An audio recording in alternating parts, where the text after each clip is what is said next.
Le secret de Marie sur l'esclavage de la Sainte Vierge de Saint Louis-Marie Grignon de Montfort. On va commencer donc par dire que le titre de cette vidéo, c'est pas du, entre guillemets, pardonnez-moi l'expression, putaclic.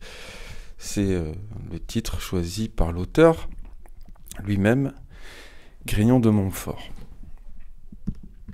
Comme d'habitude, avec les épisodes sur le culte marial, je vais essayer de ne pas être trop long. Donc, on va commencer par une très courte biographie de l'auteur. Avant de lire ce fameux texte, j'ai repéré, il y a un petit moment déjà, que Grignon avait un côté douteux.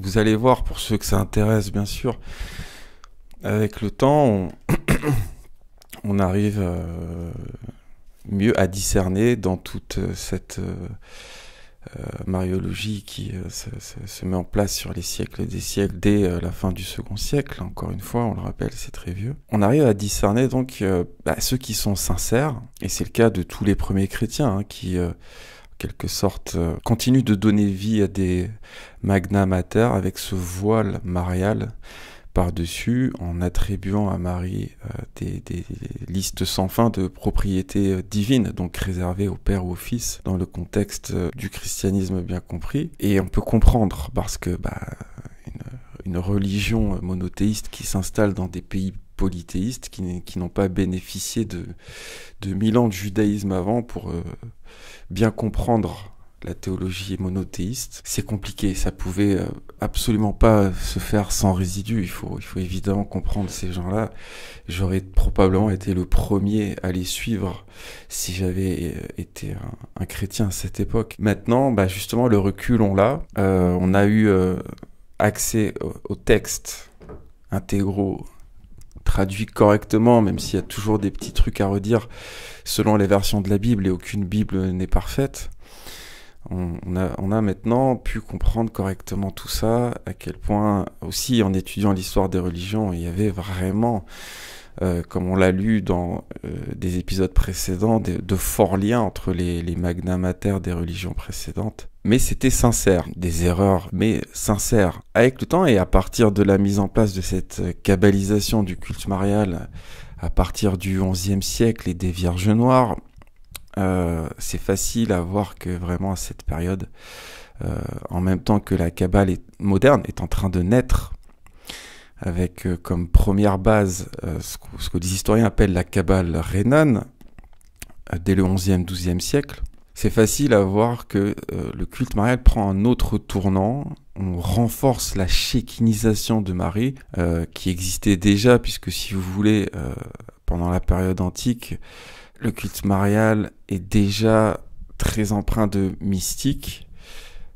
Dès que la mystique chrétienne se met en place à partir du IIIe siècle, et déjà elle est le fruit de liens et d'interactions avec la mystique juive. On l'a vu ça dans les émissions à ce sujet, il n'y a pas de mystique chrétienne sans mystique juive.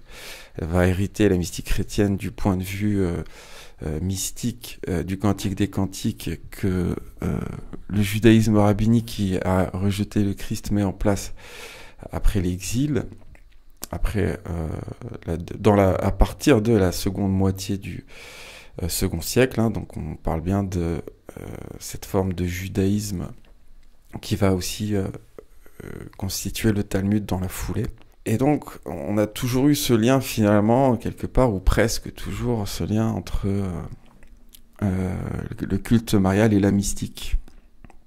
Aujourd'hui, on l'a vu aussi, à de maintes reprises, Marie est appelée la rose mystique, en référence au Cantique des Cantiques, dans le cadre du catholicisme. On voit vraiment qu'il y a un tournant à partir du XIe siècle et que à chaque fois finalement la mystique chrétienne se calque sur la mystique juive. Il y a une évolution dans la mystique juive. Paf, la mystique chrétienne va en hériter d'une manière ou d'une autre, avec toujours bien sûr un voile chrétien, un voile christique, ou plus exactement la plupart du temps un voile marial.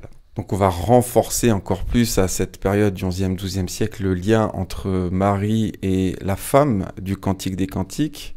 Je suis noire donc, mais pardon, je suis belle. On va développer ce symbole de la Vierge noire en référence au Cantique des Cantiques partout dans les églises européennes à partir du XIe siècle. Dès les débuts, comme on l'a vu dans l'émission à ce sujet, les Vierges noires sont liées à un contexte initiatique, pré-alchimique, voire alchimique, ésotérique, avec ce fameux code couleur bleu, blanc, rouge, qui est intimement lié au processus initiatique observé dans les loges ésotériques, gnostiques, qui se mettent en place à cette époque. On avait vu donc que les personnes qui sont derrière ces vierges noires sont déjà dans un espèce de gnosticisme syncrétique où finalement cette figure de Marie, de Vierge Noire, va être symbole pour eux autant d'Isis, autant de Cybèle, autant de toutes ces déesses mères. Et regrouper aussi Marie vers cette énergie de grande déesse mère. Au XIe siècle, on assiste donc, comme on l'a vu dans l'émission à ce sujet, au printemps des hérésies. Non pas un renouveau, mais carrément la création d'écoles hérétiques, quelle que soit leur forme, dans l'Europe chrétienne. On va avoir des formes de gnose ou de manichéisme christianisante partout. Les Bogomiles, c'est pas la France. Tout ça pop d'un coup, voilà, à partir de 10e pour les Bogomiles, qui sont un peu les précurseurs et les plus proches géographiquement de l'Empire khazar, c'est marrant, qui vont profondément influencer les Cathares. Donc on va avoir les Cathares dans la foulée, on a eu les chanoines d'Orléans au XIe siècle, et finalement donc des ordres monastiques qui commençaient à verser là-dedans, sans qu'il y ait forcément un nom à chaque fois. Tout ça va devenir la secte du libre esprit, les béguines, etc. Et à chaque fois, on va retrouver un goût très prononcé pour la mystique, pour Marie, et la mise en place, sous influence de la Kabbale rhénane qui était déjà là-dedans avant eux, de ces histoires de mortification. On va retrouver ici d'ailleurs dans le texte dès les premières lignes. On voit vraiment qu'il y a un tournant à partir du XIe siècle. C'est pas une progression lente jusqu'à ce résultat. On a plutôt une grosse mode de la mystique chrétienne qui se met en place à partir de la période des Pères du désert. 3e, 4e, ça reste réservé à une élite, entre guillemets, c'est-à-dire à peu de personnes, peu de gens, mais qui sont très influents, qui écrivent des textes influents. Et à partir de 4e, 5e, 6e siècle, on a une assez grosse mode de la mystique chrétienne populaire, avec des couvents de vierges qui doivent vivre cloîtrées toute leur vie, ne jamais sortir du couvent, etc. Avec un côté vraiment très ascétique, extrême, qui, pour moi, est plus tributaire du manichéisme, très clairement, puisqu'on le retrouve dans le manichéisme, mais pas dans le christianisme, et que ça contredit le christianisme et les écrits, mais aussi les pratiques de la période apostolique. En gros, par exemple, quand Paul, dans 2 Thessaloniciens, nous demande de faire partie du monde, de travailler, et ainsi donner l'exemple pour christianiser, non pas uniquement par la parole ou le débat, mais juste en étant un chrétien dans le monde, comme le montre aussi la lettre à Diognète, qui est arrangée dans les écrits de la période apostolique, c'est-à-dire de Jésus à 150 environ, la période la plus pure du christianisme. Et ça va devenir, il faut vivre loin du monde, le monde est mauvais, vivons cloîtrés, ne faisons que prier, avec déjà des pré-mortifications, on pourrait dire dans certains cas, puisque ces histoires d'anachorètes qui se jonchent sur des piliers pendant des décennies,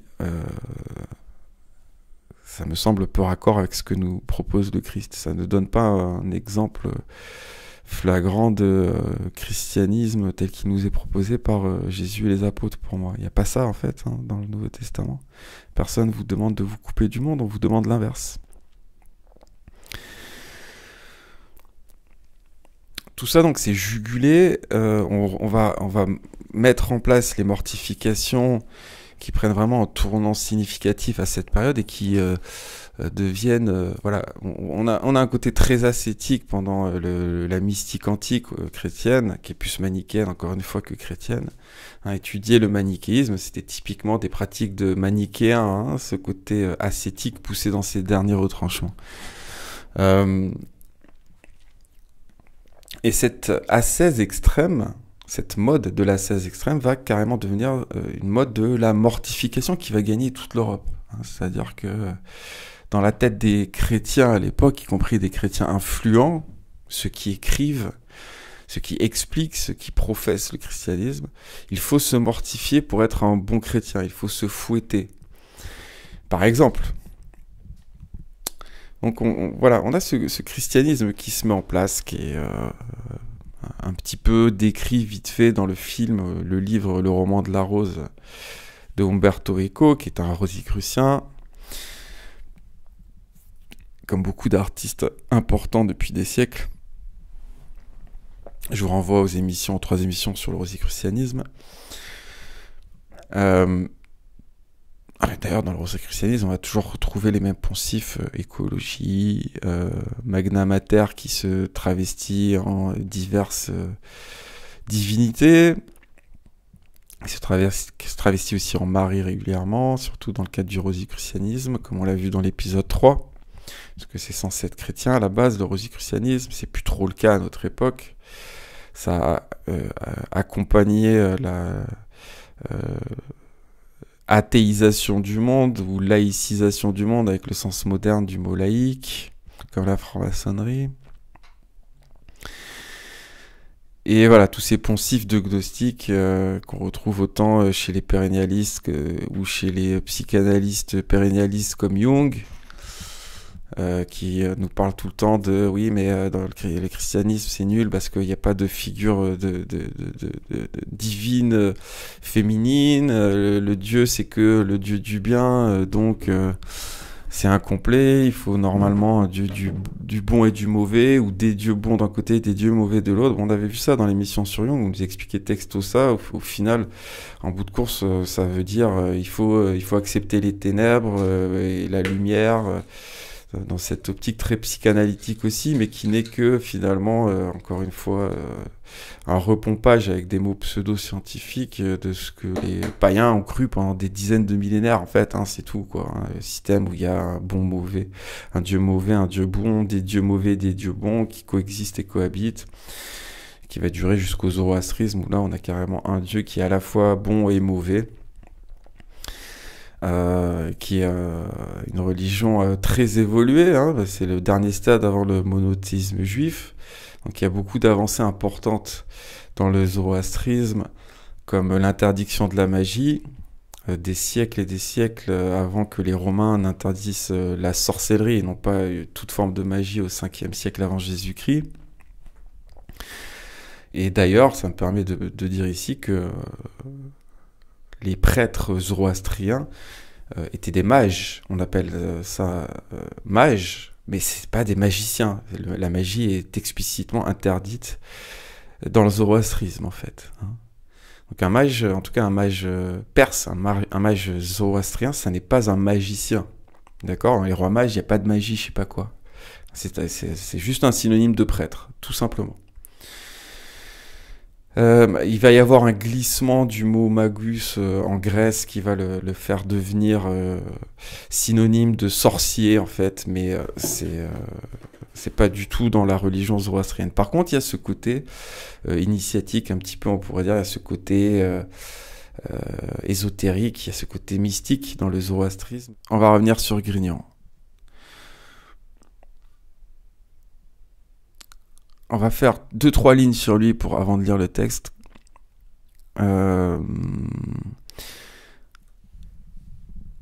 Commence alors l'apostolat des missions, à un moment donné dans sa vie, va commencer l'apostolat des missions que Louis-Marie va accomplir jusqu'à sa mort, porté par ses dispositions à prêcher et à instruire les bonnes œuvres. Deux choses vont l'aider dans son entreprise, la composition de cantiques qu'il prend plaisir à distribuer et à faire chanter, et son application à faire connaître le rosaire pour le diffuser largement.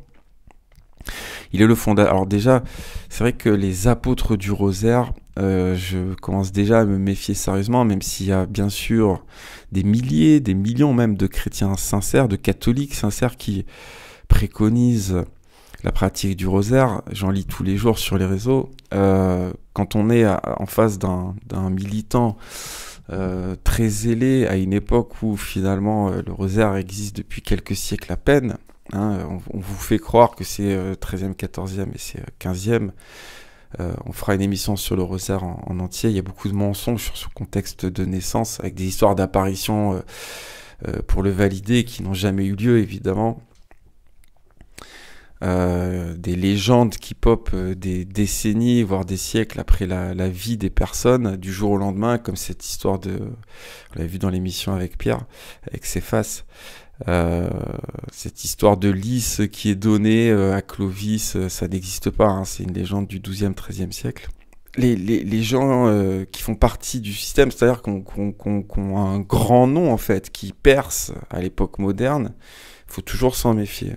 Que ce soit de chrétiens de Troyes, que ce soit Victor Hugo, que ce soit des hommes politiques et tous ceux de notre époque. Que ce soit Chrétien de Troyes, que ce soit Thérèse d'Avila, que ce soit tous ces mystiques de renom, Marie-Marguerite Alacoque. Bref, vous avez compris le principe. Je dis pas qu'ils ont tous été des serpents, nanani nanana. D'ailleurs, comme j'explique régulièrement, à vue de nez, toutes les mystiques, c'est plus des personnes sincères, instrumentalisées, dissociées. Par contre, ils vont l'être régulièrement, des serpents. Bref, vous allez voir donc que si vous continuez d'étudier ça correctement, si vous continuez d'affûter vos sens, d'affûter votre discernement, vous allez comprendre en faisant des erreurs régulièrement, et je dois en faire aussi, bien sûr. Personne n'est parfait, on rectifiera ça quand on les conscientisera. Je suis pas Saint Paul et je suis pas Saint-Esprit.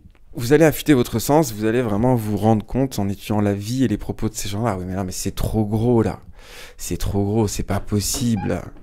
C'est pas possible. Ok, certes, ça, c'était à la mode à l'époque, on peut comprendre, nanani, nanana, mais là, il y a quand même un focus particulier. On a vu d'ailleurs, encore une fois, qu'un des principaux indices, c'est comme à la culture à notre époque, quand une œuvre elle est recyclée tout le temps par le système des serpents, comme Star Wars, Indiana Jones, Harry Potter, Le Seigneur des Anneaux et compagnie, quelle que soit la manière dont on vous présente ça, si vous vous méfiez pas du fait que Hollywood, c'est-à-dire des membres de la mafia Khazar, ou pareil, qui sont derrière les grandes maisons d'édition de livres, qui sont derrière les grands artistes musicaux, c'est pareil. Si vous vous méfiez pas de ce qui vous donne à bouffer tous les jours depuis toujours, c'est qu'il y a un souci, c'est que vous n'arrivez pas à comprendre le principal en fait. Parce qu'évidemment, ça sera toujours présenté sous un jour flatteur. On va jamais vous dire coucou Star Wars, en fait c'est de la cabale. Pourtant ça en est. Et on fera peut-être une émission entière sur Star Wars.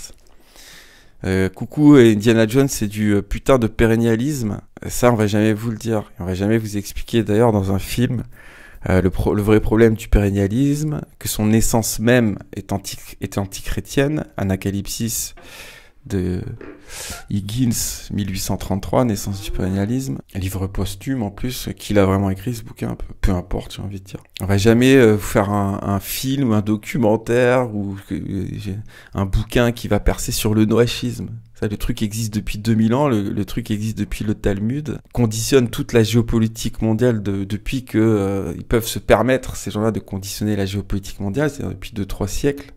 Même s'ils ont une influence sur la géopolitique mondiale depuis toujours, on peut dire. Il n'y a aucun média de grand renom qui va aborder le sujet, même pas encrypté. Quand ça sera encrypté, le noachisme, ça sera pour vous le faire bouffer en subliminal. Et ça, par contre, vous allez y avoir droit tous les jours dans la tronche, avec des symboles du troisième temple tout le temps, avec des symboles de l'arc-en-ciel tout le temps, etc. Mais jamais vous allez avoir un film ou un documentaire Arte sur le noachisme. À part, comme j'ai expliqué récemment, le jour où tout le monde parlera du noachisme, quand il y aura, je sais pas moi, 20% des êtres humains qui en parleront, qui en auront conscience, bah, là, bizarrement, vous allez avoir des reportages Arte sur le noachisme qui vont à la fois... qui vont s'adapter tout simplement. Je sais pas le résultat que ça donnera. Ils vont présenter ça probablement comme quelque chose de nécessaire pour conserver l'héritage de la culture J, le critiquer peut-être parfois dans certains excès en expliquant oui, mais c'est une manière de dire que voilà, Isaïe 49.6, il fallait bien... Bon allez, c'est pas le sujet du jour, le noachisme, on a déjà parlé dans l'émission précédente. Justement en fin d'émission dans le dernier live sur l'échelle de Jacob. Et on va revenir à notre loup. C'est pas un mouton Grignon de Montfort. On va relire un autre loup. Désolé pour le petit bruit de fond, ça va durer que quelques secondes, je vous rassure. Le temps de lire ça. Il est le fondateur de 2 congrégations religieuses, la Compagnie de Marie, les Pères Montfortins, d'où seront issus les frères de Saint-Gabriel, et une congrégation féminine, les Filles de la Sagesse. Marrant ça, il est aussi le représentant majeur de la seconde génération de l'école française de spiritualité. Béatifié par Léon XIII en 1888, il est canonisé par Pie XII en 1947. Liturgiquement, il est commémoré le 28 avril. C'est pareil, quand on comprend que les Rothschild, explicitement, on a fait une émission entière là-dessus, financent...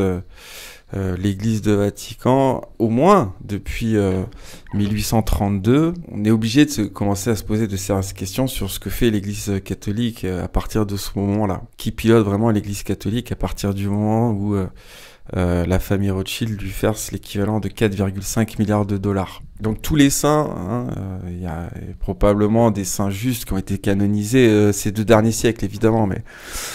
pour certains, on peut se poser la question, on a parlé de ce prêtre anciennement sataniste, donc c'est en quelque sorte le premier saint qui est converti par Léon XIV, dans une foulée d'autres saints, mais enfin bon, c'est le seul nom qui ressort, et qui est partagé dans les médias, parce que c'était un ancien prêtre satanique.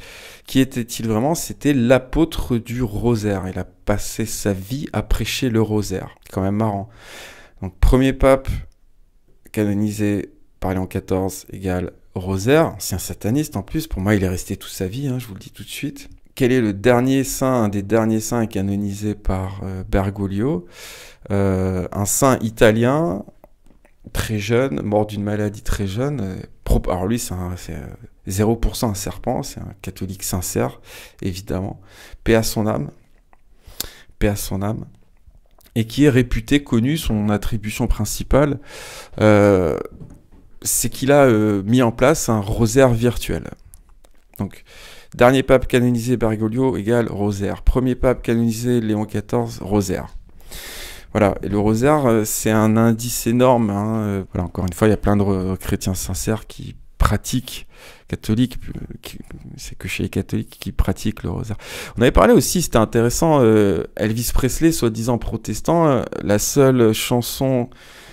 chrétienne qu'il fait de toute sa carrière, c'est une chanson sur Marie et le rosaire. C'est quand même marrant, sachant qui a mis Elvis en place, comme toutes les stars, depuis qu'il y a des stars, ces grosses idoles qui les produit, c'est toujours du khazar, ou du crypto-khazar, mais c'est toujours le système de la mafia khazar qui produit ces serpents. C'est pas des serpents d'ailleurs, ces grands artistes, ces idoles, je voulais dire. C'est des serpents qui produisent ces idoles qui sont c'est comme les mystiques, les artistes, 90% des cas, c'est des gens instrumentalisés qui comprennent rien à ce qui se passe. Régulièrement, c'est pas vraiment des lumières. Il suffit d'écouter une interview de Johnny Hallyday ou de Elvis Presley pour voir que c'est pas des lumières, les gars. Mais autre sujet aussi, la récurrence du rosaire depuis qu'il existe, depuis 5 siècles à peu près dans la culture, qui le met en place, qui le légitime en permanence. C'est très intéressant, ça donne des pistes sur qui est kabbaliste au final là-dedans. Donc béatifié fin 19e par Léon XIII et canonisé par Pie XII en 1947. Liturgiquement, il est commémoré le 28 avril, donc il y a une Saint Grignon de Montfort dans le calendrier catholique, évidemment.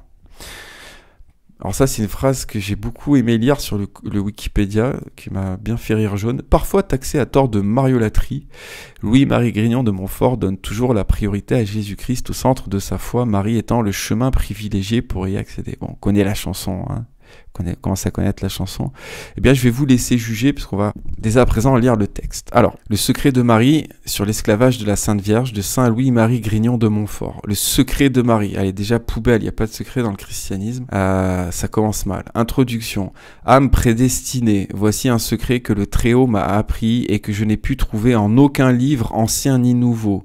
Je vous le confie par le Saint-Esprit. Bon, là, évidemment, ça commence très mal. Là. J'ai un secret pour toi, c'est pas dans la Bible, mais c'est le Saint-Esprit qui me l'a dit. Normalement, un chrétien qui comprend sa religion, il a déjà pris ses jambes à son cou. Il a déjà tourné le dos à qui lui parle à ce moment-là de la discussion. Il est déjà en mode va au diable. Rien qu'à ce stade de la discussion, c'est censé être réglé, hein, si vous comprenez le Nouveau Testament. Je vous le confie par le Saint-Esprit à condition, petit 1, que vous ne le confierez qu'aux personnes qui le méritent par leurs oraisons, leurs aumônes, leur mortification, leur persécution et zèle du salut des âmes et détachement. Alors on avait vu avec Bernard de Clairvaux que pour lui, l'échelle de Jacob, liée à Marie évidemment aussi, c'est 12 étages pour se rapprocher de Dieu en se détachant complètement du monde. Vraiment pas dans une perspective chrétienne, on se sent étranger au monde, mais on veut quand même le sauver, l'aider, l'aimer quelque part. Et c'est ce qui nous est demandé. Dans une perspective manichéenne en fait, dans une perspective misanthrope où il faut quitter le monde et textuellement, ouvertement le mépriser. Et là, on rejoint tout à fait ça, avec cette histoire de détachement total quelque part lié à des pratiques, si on inclut ici oraison et mortification, mystiques et donc forcément dualistes. Hein. Si vous avez bien écouté les émissions que j'ai pu proposer sur la mystique depuis 2 ans, c'est toujours dualiste en fait. C'est toujours aller trop loin dans le monde c'est pas bien, il faut le quitter pour s'isoler, pour prier, nanana. Des trucs de manichéen, hein, pour résumer. C'est l'inverse de ce que nous demande Paul, où on doit faire partie du monde pour le sauver. On a conscience que Satan dirige le monde et encore plus à notre époque, mais on a conscience aussi que c'est pas en priant tout seul dans notre coin qu'on va le sauver. On nous demande de prier, il faut prier bien évidemment, et le pouvoir de la prière est immense. Mais c'est pareil que Luther et cette histoire que seule la foi sauve. Je suis désolé, je vais rejoindre Jacques ici. Si ta foi, elle est pas suivie d'actes, elle est morte. C'est texto, c'est terme dans son épître. Il n'y a pas de foi véritable sans acte. Eh bien c'est pareil, si vous faites que prier, que vous foutez rien à côté de ça, ça sert à rien en fait. En tout cas, c'est pas suffisant plutôt. Voilà, on va tempérer mes propos. C'est pas suffisant. Il faut agir, sachant qu'agir, ça peut très bien être parler, donner l'exemple. Ça ne veut pas dire essayer de sauver le monde en assassinant le président ou je ne sais quelle ineptie. Petit 2, donc les conditions pour que il confie le secret. Hein. À condition que vous vous en servirez pour devenir sainte et céleste, car ce secret ne devient grand qu'à mesure qu'une âme en fait usage. Prenez bien garde de demeurer les bras croisés sans travail, car mon secret vous deviendrez poison et serait votre condamnation. Ok, je suis pas sûr de bien comprendre cette phrase, parce que il me semble qu'il y a des termes qui sont à contextualiser avec les sens qu'ils avaient à l'époque. Hein. Quand il dit prenez bien garde de demeurer les bras croisés sans travail, je sais pas ce que ça veut dire sans travail en fait. Si vous avez l'idée de ce que ça veut vraiment dire dans les commentaires, n'hésitez pas. Petit 3, la dernière condition, à condition que vous remercierez Dieu tous les jours de votre vie, de la grâce qu'il vous a faite de vous apprendre un secret que vous ne méritiez pas de savoir. Bon, écoute, si je le mérite pas, tu t'as qu'à te le garder ton secret, hein, y a pas de problème. Vraiment dans cet état d'esprit, pour moi, mystique, hein, de cette période, qui est toujours vivant en fait, hein, donc des 1000 dernières années. Le secret. Rapproche-toi, mon enfant, je vais te dire le secret. Tu ne le mérites pas, mais je te le dis quand même. C'est glauque pour moi tout ça, l'ambiance elle est déjà glauque en fait. Je retrouve pas du tout ce ton dans le Nouveau Testament. Je vais te dire un secret, mais tu le mérites pas. Il faut que tu te mortifies pour en être digne. Non, non. Et à mesure que vous vous en servirez dans les actions ordinaires de votre vie, vous en connaîtrez le prix et l'excellence, que vous ne connaîtrez d'abord qu'imparfaitement à cause de la multitude et de la grièveté de vos péchés et de vos attaches secrètes à vous-même. Bon, c'est voilà, c'est dans le même délire, pas la peine de commenter. Avant de passer outre dans un désir empressé et naturel de connaître la vérité, dites dévotement à genoux l'Ave Maris Stella et le Veni Creator pour demander à Dieu la grâce de comprendre et goûter ce mystère divin. À cause du peu de temps que j'ai pour écrire et du peu que vous avez à lire, je dirai tout en abrégé. Et pourtant j'ai trouvé ça long quand je l'ai lu. Grand 1. Nécessité d'une vraie dévotion à Marie. La grâce de Dieu est absolument nécessaire. Encore une fois, on ne peut prier que son Dieu, prier c'est diviniser. Âme, image vivante de Dieu et rachetée du sang précieux de Jésus-Christ. La volonté de Dieu sur vous est que vous deveniez sainte comme lui dans cette vie et glorieuse comme lui dans l'autre. Certes, l'acquisition de la sainteté de Dieu est votre vocation assurée, et c'est là que toutes vos pensées, paroles et actions, vos souffrances et tous les mouvements de votre vie doivent tendre où vous résistez à Dieu en ne faisant pas ce pourquoi il vous a créé et vous conserve maintenant. Oh, quel ouvrage admirable! La poussière changée en lumière. Très intéressant. L'ordure en pureté, le péché en sainteté, la créature en le créateur. Ah bon? Et l'homme en Dieu. Ah bon? Oh, ouvrage admirable, je le répète, mais ouvrage difficile en lui-même et impossible à la seule nature. Il n'y a que Dieu qui, par une grâce, et une grâce abondante et extraordinaire, puisse en venir à bout, et la création de tout l'univers n'est pas un si grand chef-d'œuvre que celui-ci. C'est intéressant cette histoire de poussière changée en lumière, qui est une image dans l'absolu, on pourrait dire pourquoi pas, mais qui, moi, direct me fait penser au principe de clipote, Mais enfin bon, l'ordure en pureté, le péché en sainteté, la créature en le créateur et l'homme en Dieu. Là, ça va un peu trop loin, j'ai l'impression, en tout cas pour moi, mais enfin bon. Dans le contexte du Nouveau Testament, on est invité à devenir fils de Dieu en prenant exemple sur le Christ, explicitement comme dans l'évangile de Marc, évidemment. On peut considérer ça comme symbolique. On n'aura jamais le statut de fils de Dieu et l'incarnation divine sur terre réservé au Christ. Et aussi, on est censé être le temple de l'esprit avec un E majuscule dans les épîtres de Paul, c'est-à-dire le temple du Saint-Esprit, qui est une émanation de Dieu. Le Saint-Esprit, c'est Dieu dans le monde psychique. Mais c'est vrai que quand on commence à partir dans des expressions de type grâce à mon petit secret, je vais te transformer en Dieu, l'homme peut devenir Dieu, ça va trop loin, je pense. Laisser parler l'Esprit Saint qui vit en nous, si on y arrive, par la grâce et par les actes. Certes, mais devenir Dieu, bon, on a un glissement sémantique qui me paraît dangereux. Continuons ce cher Grignon.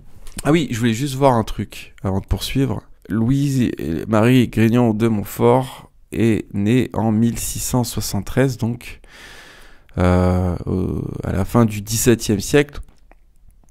Il y avait déjà ces histoires de clipotes qui vont arriver avec Isaac Luria et la Kabbale lourianique au XVIe siècle, donc au siècle précédent. Voilà, pour cette histoire de poussière changée en lumière. Après, écoutez, ça m'a juste fait penser à ça d'office quand j'ai lu cette phrase. Et je suppose très fortement que Grignon était un énorme kabbaliste, sachant que c'était particulièrement à la mode à cette période, ces histoires de clipotes, puisque c'est à partir de ce moment-là, c'est toujours très à la mode dans la culture kabbalistique.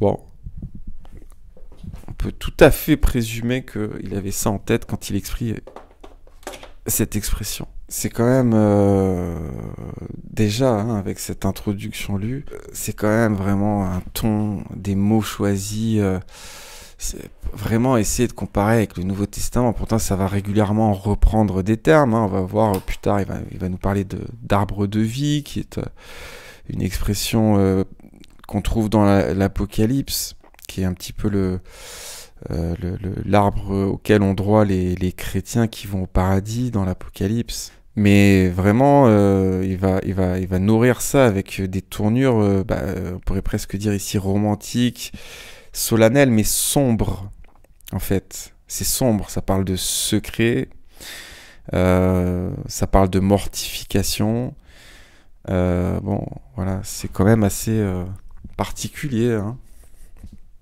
Et on est vraiment dans ce christianisme médiéval qui naît, pour moi en tout cas, à l'époque médiévale, très sombre. Le christianisme gothique, hein, tout simplement, on en retrouve le ton là, gothique, romantique. Bon, écoutez, pour moi, c'est la même énergie, hein. Au passage, très intéressant, très intéressant. Pourquoi ? Bon sang de bonsoir. Alors, la période romantique s'appelle Rome antique. Je veux bien qu'elle soit nourrie de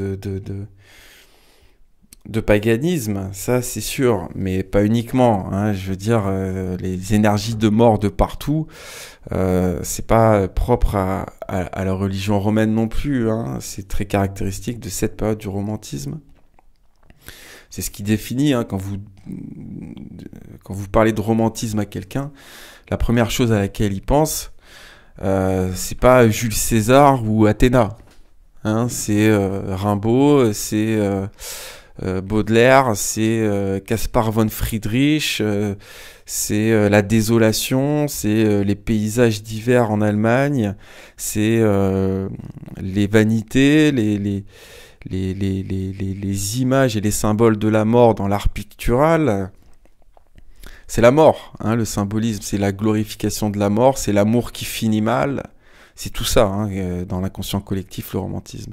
Alors pourquoi diable ça s'appelle Rome antique, romantisme ? C'est très simple, si vous avez écouté l'émission précédente, vous avez la réponse, hein. C'est un mot qui est choisi par les talmudo-kabbalistes, parce que dans leur tronche de dégénérés, on est toujours dans la période de la Rome antique, on est toujours dans la période d'Édom. Donc ils foutent du romain de partout, hein, les symboles américains très romains, ou nazis très romains, c'est pas pour rien, c'est des références à l'Empire romain, non pas pour ressusciter la gloire de l'Empire romain, je sais pas quoi, mais parce que les gens derrière ces institutions sont des membres de la mafia khazare, et qu'ils veulent confirmer leur rejet du Christ. On a expliqué dans l'émission sur l'échelle de Jacob que si on rejette le Christ, on est obligé, pour ne pas rejeter tout l'Ancien Testament aussi, de dire, en fait, la prophétie de Daniel qui parle du géant composé de 4 parties symbolisant les 4 grands empires qui vont confronter le judaïsme, eh bien, elle n'est pas encore accomplie, ce qui signifie que on est toujours au dernier étage, ou au premier, je sais même plus dans quel ordre c'est, on est toujours dans la période de l'Empire romain, avec la prophétie du géant de Daniel. Donc, voilà pourquoi il y a ce terme qui est utilisé par le système. Et voilà pourquoi ils foutent des symboles de l'Empire romain régulièrement de partout. On est toujours dans la manipulation symbolique systémique, comme en permanence avec eux. Alors, continuons la lecture de cette fameuse épître, j'ai envie de dire. Âme, comment feras-tu ? Quels moyens choisiras-tu pour monter où Dieu t'appelle ? Les moyens de salut et de sainteté sont connus de tous, sont marqués dans l'Évangile, sont expliqués par les saints et nécessaires à tous ceux qui veulent se sauver et arriver à la perfection. Tels sont l'humilité de cœur, l'oraison continuelle, la mortification universelle, l'abandon à la divine providence, la conformité à la volonté de Dieu. Les moyens, alors je répète, les moyens de salut et de sainteté sont connus de tous, ils sont marqués dans l'Évangile. Ils sont expliqués par les saints. Alors, ok, c'est marqué dans l'Évangile. Et donc, qu'est-ce que tu en conclus, Grignon, de l'Évangile ? Humilité de cœur, tout à fait. Oraison, 0%. Jamais il n'est question d'oraison ou de mystique, de pratique mystique, si vous préférez, dans le Nouveau Testament. On doit prier, qui n'est pas de la mystique, c'est pas de la magie, c'est pas de la gnose, je sais pas quoi. La prière, c'est de la prière. C'est essayer de parler à Dieu et de nourrir une relation avec Dieu pour qu'il nous accompagne au quotidien. C'est lui demander des choses principalement pour le monde, mais aussi parfois pour soi-même. Ça n'est pas du tout interdit. C'est le remercier, c'est l'aimer, c'est le chérir. Et c'est lui demander pardon.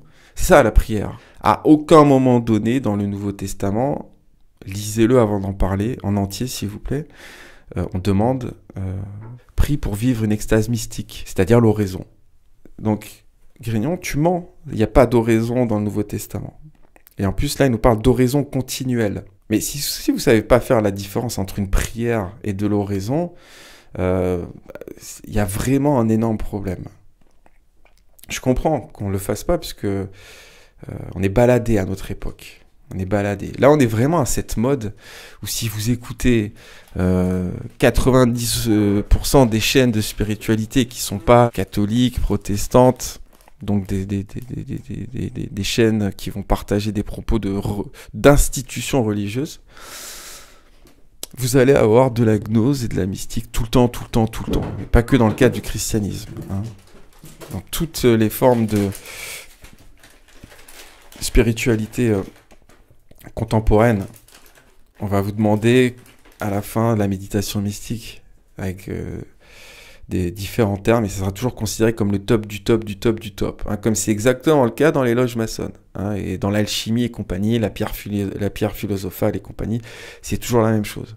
Ça veut toujours dire l'expérience d'éternité, le nirvana, comme dans le bouddhisme, et dans toutes les religions depuis que les religions existent, on retrouvait ce principe que waouh, c'est super, par la drogue, par la prière, par la méditation, par la torture physique, par la torture psychique, par le masochisme, par les mortifications. Toujours, on a prôné cette recherche du nirvana et tous les états de conscience modifiés qu'on peut trouver sur le chemin, qui sont toujours de la dissociation, comme la décorporation, etc. Toujours, on va prôner ça dans toutes les religions du monde, sauf dans le judaïsme, à partir du judaïsme, donc sauf dans le monothéisme. C'est une des caractéristiques principales du monothéisme, que de faire comprendre que tout ça, c'est à exclure, en fait. Ça n'est pas sain, en fait. C'est rechercher la mort. C'est littéralement une expérience de mort. On fait arrêter la fréquence électrique de son cerveau. Et ça, Dieu peut choisir de le faire vivre à quelqu'un, il peut choisir de se révéler à quelqu'un, mais jamais, au grand jamais, dans la Bible, on a des prophètes qui vont chercher cet état d'eux-mêmes. On l'a vu, tout ça en long, en large, à travers, que ce soit Jacob qui a son expérience en rêve, il dort, il n'est pas en train de prier, il n'est pas en train de méditer, il dort, bon sang de bonsoir. Paul est sur le chemin de Damas, il sait même pas ce qui lui arrive. À chaque fois qu'il explique, je sais pas ce qui s'est passé, j'étais au 3e ciel, je ne sais même pas si c'était dans mon corps ou si j'étais hors de mon corps, je sais juste que j'ai rencontré Dieu et que je suis devenu chrétien ce jour-là. À aucun moment donné, il est en train d'essayer de provoquer ce processus. C'est quand même facile à comprendre quand on lit les quelques fois où il en parle dans les épîtres. Moïse, quand Dieu se révèle à lui pour en faire son élu du moment, hein, le plus grand prophète de son temps, il n'est pas en train d'essayer de faire quoi que ce soit. D'ailleurs, quand Dieu lui dit « tu vas faire ci, tu vas faire ça, tu vas guider le peuple hors d'Égypte », non, je suis pas qualifié pour le job, si tu pouvais penser à quelqu'un d'autre, ça m'arrangerait. Non, je t'ai choisi toi, tu vas faire le taf. C'est Dieu qui choisit tout ça à chaque fois. Ça vous empêche pas de parler de christianisme. Hein. Moi, j'ai jamais dit avoir eu une révélation divine. Hein. J'essaie juste de comprendre les choses avec le peu de neurones qui me reste encore. Et enfin, donc, abandon à la divine providence, conformité à la volonté de Dieu. Bon, là, il n'y a pas de souci. Mais oraison continuelle, ça n'existe pas dans la Bible. Et mortification universelle, waouh, c'est des termes quand même.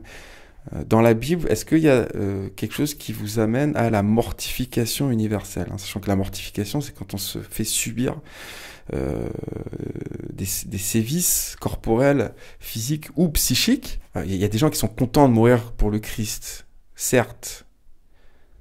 Paul, à un moment donné, il nous dit, bon, je suis en prison, je vais probablement me faire exécuter, mais peut-être pas, c'est Dieu qui va choisir. Je suis prêt, si je meurs, je vais enfin rejoindre Jésus. Quelque part, il est presque content, un petit peu comme Saint Ignace d'Antioche sur le chemin de son martyre. Il est content, il a fait le taf, il est vieux. Il parle aux églises, il leur écrit des lettres sur le chemin, n'essayez pas de me sauver, j'ai fait mon temps, je veux mourir comme ça, j'en suis fier, je vais donner de la force au Christ par mon martyr. Mais à quel moment donné c'est quelqu'un qui se fouette dans son coin? À quel moment donné on fait le lien entre ces deux choses, entre l'individualisme dégénéré et le social magnifique, j'ai envie de dire? C'est débile, vraiment, c'est ça foutre aux chiottes de l'éternité, ces histoires de mortification condamnation. Bref, continuons. Pour pratiquer tous ces moyens de salut et de sainteté, la grâce et le secours de Dieu est absolument nécessaire et cette grâce est donnée à tous plus ou moins grande. Personne n'en doute. Je dis plus ou moins grande, car Dieu, quoique infiniment bon, ne donne pas sa grâce également forte à tous, quoiqu'il la donne suffisante à tous. L'âme fidèle a une grande grâce, fait une grande action, et avec un faible grâce, fait une petite action. Le prix et l'excellence de la grâce donnée de Dieu et suivi de l'âme fait le prix et l'excellence de nos actions. Ces principes sont incontestables. Pourquoi pas, il n'y a pas de problème. Dieu, on n'est pas tous logés à la même enseigne pour certaines choses. Bon, allez, admettons. Pour trouver la grâce de Dieu, il faut trouver Marie. Voilà, nom de chapitre. Je sais pas où il a lu ça. Tout se réduit donc à trouver un moyen facile pour obtenir de Dieu la grâce nécessaire pour devenir saint. Et c'est ce que je veux vous apprendre. Et je dis que pour trouver la grâce de Dieu, il faut trouver Marie. Parce que, il n'y a pas cette histoire de moyen facile pour obtenir de Dieu la grâce. D'ailleurs, à un moment donné, on vous dit que c'est facile. Il n'y a pas de cheat code dans la Bible. Non, dans la Bible, on vous dit... très clairement, si vous acceptez le Christ dans votre vie et que vous êtes un vrai chrétien, vous allez en chier, en fait. Vous allez souffrir. Ça fait partie du jeu. C'est pas une glorification de la souffrance. Quoique, si c'est... en fait, si, elle est presque sanctifiée, on peut dire, dans le sermon de la montagne de l'évangile de Matthieu. Mais c'est une souffrance sociale, c'est une souffrance qui sert à quelque chose. Pour ceux qui arrivent à souffrir dans cette vie sans se plaindre et à continuer d'être des bons chrétiens, à donner l'exemple, pour ceux qui admettent de se satisfaire d'une vie humble, sans richesse, si vous voulez pas prendre la part de tous les autres, pour qu'ainsi chacun ait sa part dans la modestie. On glorifie pas les souffrances artificielles qui ne servent à rien ou qui servent à uniquement élever sa petite âme, soi-disant. Et il n'y a pas de chemin facile vers Dieu. Le chemin vers Dieu, il est dur en fait. Sinon, c'est du New Age. Le secret pour accéder à Dieu en 20 minutes, 3 techniques secrètes pour accéder à Dieu en 2 semaines sans problème dans sa chambre. Le secret de Marie, grâce au rosaire, je te le dis qu'à toi et tous les autres, ils n'ont pas besoin de le savoir. Et grâce à ce secret, tu vas accéder beaucoup plus facilement à Dieu que les autres, uniquement en priant Marie. Bon, ça fait pas trop de sens. C'est Marie seule qui a trouvé grâce devant Dieu et pour soi et pour chaque homme en particulier. Les patriarches et les prophètes, tous les saints de l'ancienne loi n'ont pu trouver cette grâce. Source Évian. Alors là, de dire que les patriarches et les prophètes et tous les saints n'ont pas pu trouver grâce aux yeux de Dieu, mais Marie oui, c'est vraiment n'importe quoi.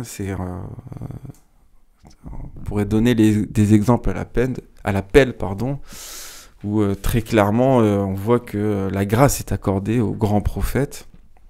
Je sais pas moi, Enoch qui monte au ciel directement, ça veut dire ce que ça veut dire. Ça c'est dans la Bible. Par contre, ce que tu nous expliques, ça n'y est pas. Donc je dis que pour trouver la grâce de Dieu, il faut trouver Marie. Je vais nous décliner ça un milliard de fois avec des termes différents. C'est elle qui a donné l'être et la vie à l'auteur de toute grâce. Et à cause de cela, elle est appelée Mère de la grâce, Mater Gratiae. C'est Dieu qui donne vie à Jésus et qui s'incarne dans le monde physique. Et Marie est la mère du corps du Christ, en fait. C'est elle qui a donné l'être et la vie à l'auteur.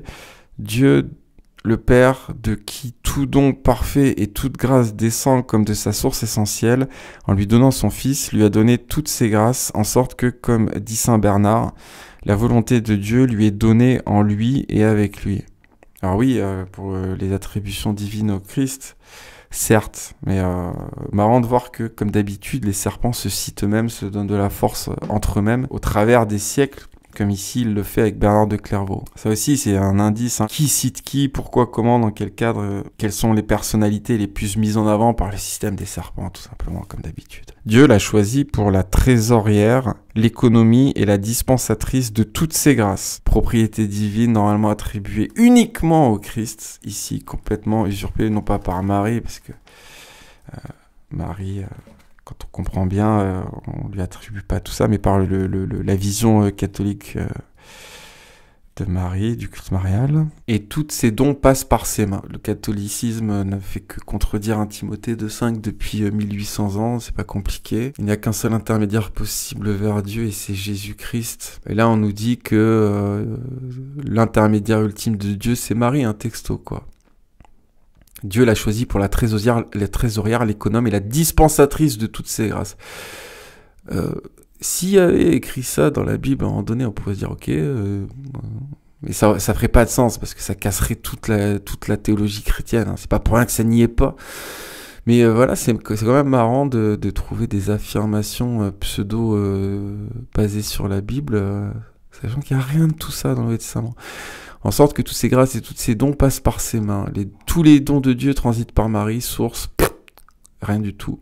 Et selon le pouvoir qu'elle en a reçu, suivant Saint Bernardin, elle donne à qui elle veut, comme elle veut, quand elle veut, et autant qu'elle veut, les grâces du Père éternel, les vertus de Jésus-Christ et les dons du Saint-Esprit. Il faudra inventer la quaternité avec les catholiques, et Marie, elle serait limite...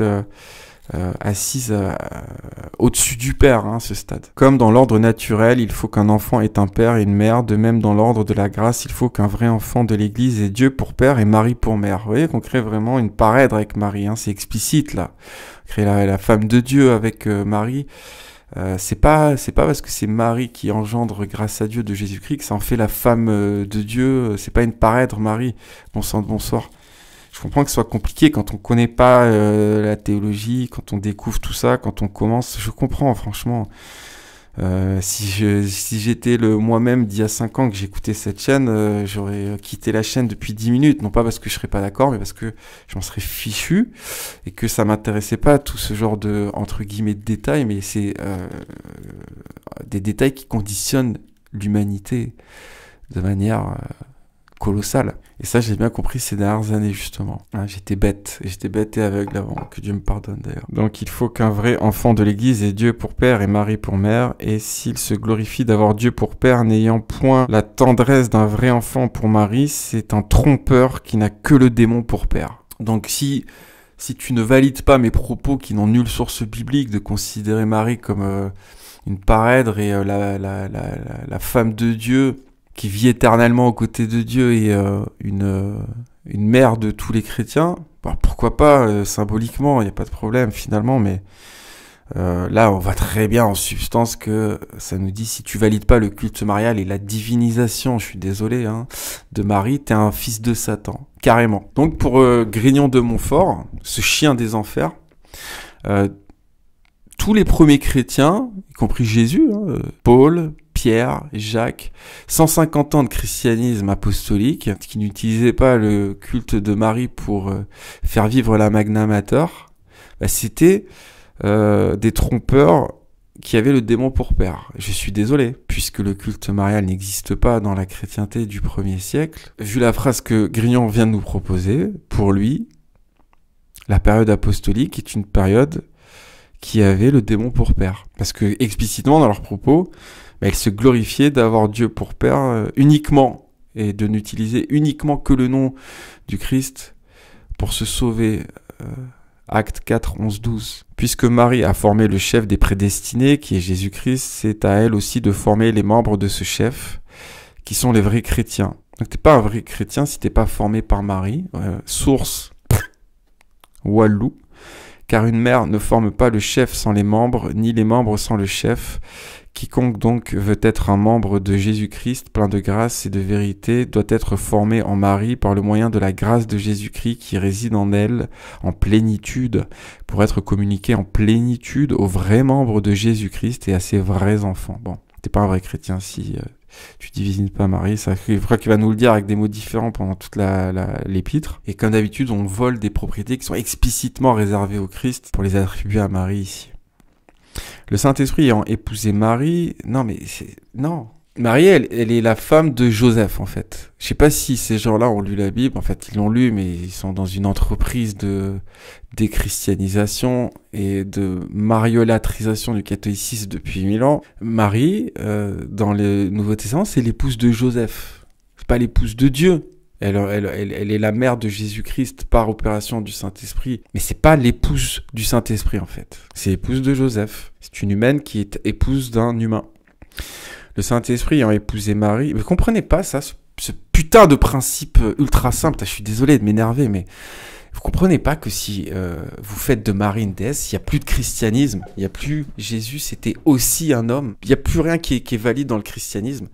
Si on part dans ce genre de délire, si on part dans les délires, Marie, c'est la Shekinah qui existe depuis toujours, c'est la Vierge qui fait l'amour avec Dieu dans le Cantique des Cantiques, qui préexiste, toutes ces propriétés divines. Dès qu'on attribue une propriété divine à quelqu'un, on le divinise, on en fait un dieu. Ça, si vous comprenez pas ça, vous pouvez fermer la chaîne, aller faire de la pêche, aller jouer au loto. Vous allez rester coincé toute votre vie. C'est comme ça, c'est comme ça. Et pareil, avec toutes les propriétés divines, bon, ça, on a fait le taf sur cette chaîne là-dessus.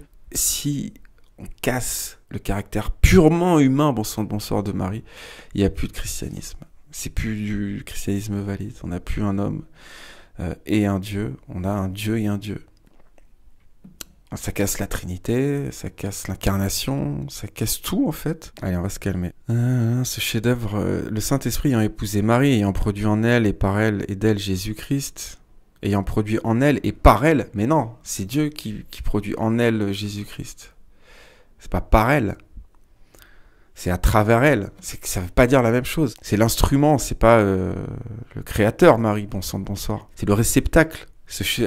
Donc, à la couche de Jésus, à l'engendre de Jésus-Christ, ce chef-d'œuvre, le Verbe incarné, comme il ne l'a jamais répudié, il continue à produire tous les jours en elle et par elle, d'une manière mystérieuse mais véritable, les prédestinés. Bon, source, rien du tout dans la Bible. Marie a reçu de Dieu une domination particulière sur les âmes pour les nourrir et faire croire en Dieu. Saint Augustin dit même que dans ce monde, les prédestinés sont tous enfermés dans le sein de Marie, source rien du tout, et qu'ils ne viennent au monde que lorsque cette bonne mère les enfante à la vie éternelle, source rien du tout. Par conséquent, comme l'enfant tire toute sa nourriture de sa mère qui la rend proportionnée à sa faiblesse, de même les prédestinés tirent toute leur nourriture spirituelle et toute leur force de Marie. Vous voyez, quand je vous dis que le catholicisme, il faudrait appeler ça du marisme, puisque tout est usurpé pour elle. Pas encore dans le cœur des croyants, mais c'est vraiment le projet, on peut le voir facilement ici. C'est à Marie que Dieu le Père a dit « Ma fille demeurait en Jacob », c'est-à-dire dans mes prédestinés figurés par Jacob. C'est à Marie que Dieu le Fils a dit « Ma chère mère, ayez votre héritage en Israël ». C'est à Marie que Dieu le Fils a dit « Ma chère mère, ayez votre héritage en Israël ». Mais c'est pas du tout dans le Nouveau Testament. Ça n'existe pas, cette phrase, dans le Nouveau Testament. Pourquoi tu fais parler Jésus en inventant des choses? Vérifiez, hein. Enfin, c'est à Marie que le Saint-Esprit a dit « In electis meis mite radices, jetez ma fidèle épouse des racines en mes élus, quiconque donc est élu et prédestiné à la Sainte Vierge. » Mais ça n'existe pas dans la Bible, ces phrases. Ça n'existe pas, hein. Il invente. Bon, bref, on va se calmer. Quiconque donc est élu et prédestiné à la Sainte Vierge, demeurant chez soi, c'est-à-dire dans son âme, et il la laisse y jeter les racines d'une profonde humilité, d'une ardente charité et de toutes les vertus. Toujours pareil, hein, on voit que ça met l'accent sur uniquement les aspects ouverts, féminin du christianisme avec le culte marial pour le laisser perméable et ouvert, le rendre ouvert à tous leurs projets, évidemment. Et on invente des phrases attribuées carrément à Dieu, à Jésus, au Saint-Esprit qui n'existent pas dans la Bible pour valider ces hérésies sans problème. Hein. C'est pas ça que j'ai fou. Je vais pas déblatérer 10 minutes dessus, mais c'est hallucinant de se permettre ça. Hein. C'est comme si moi j'arrivais... Jésus a dit... tu rangeras ton tricycle à côté du tracteur parce que à côté de la voiture, j'aime pas. Normalement, ça c'est pareil. Quand quelqu'un vous explique que Jésus a dit ça, mais que ça n'existe pas dans la Bible, si vous vous posez pas des questions, c'est grave. Marie est appelée par saint Augustin et en effet, le monde, entre guillemets, moule, vivant de Dieu, forma Dei, c'est-à-dire que c'est en elle seule que Dieu, homme, a été formé au naturel, sans qu'il lui manque aucun trait de la divinité. Et c'est aussi en elle seule que l'homme peut être formé en Dieu au naturel, autant que la nature humaine en est capable par la grâce de Jésus-Christ. Ok, très bien. Donc, en gros, il faudrait écouter autant les enseignements de Marie que les enseignements de Jésus. Donne-nous les enseignements de Marie qui sont contenus dans la Bible. Et on les suivra. Sauf qu'il n'y en a aucun en fait. Ni symboliquement, hein, je suis désolé, ni symboliquement.